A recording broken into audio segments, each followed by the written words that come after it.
জুলাই গণঅভ্যুত্থানে অংশ নেওয়া নারীরা বিভিন্ন সময়ে আমাকে তাদের সংগ্রাম ও আশাকাঙ্ক্ষার কথা জানিয়েছে। আমরা যে নতুন বাংলাদেশ গড়ার স্বপ্ন দেখছি, নারীদের অংশগ্রহণ ও তাদের অধিকার নিশ্চিত করা ছাড়া তা সম্ভব হবে না। এই অধিকার প্রতিষ্ঠার জন্য নারীদের সাথে পুরুষদেরও সহযোদ্ধা হিসেবে দাঁড়াতে হবে।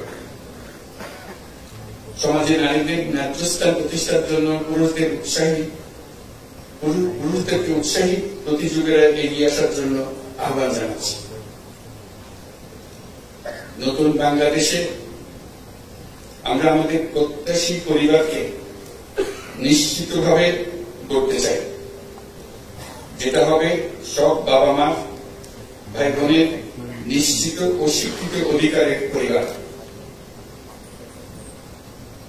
আন্তর্জাতিক নারী দিবস আমাদের নতুন করে নারীদের সংগ্রামের ইতিহাস মনে করিয়ে দেয়,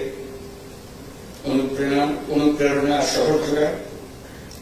সমাজের নারী অধিকার প্রতিষ্ঠা যারা কাজ করছেন তাদের প্রতি আহ্বান জানাই, যতবারই আসুক না কেন ইতিহাস আমাদের যে সুযোগ দিয়েছে সেই সুযোগ যেন আমরা পরিপূর্ণভাবে ব্যবহার করার জন্য তাই মনোভাবকে নিবেদিত থাকি।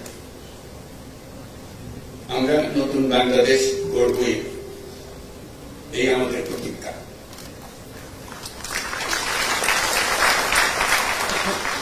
মহান আল্লাহ আমাকে সহায় হন। আল্লাহ হাফিজ।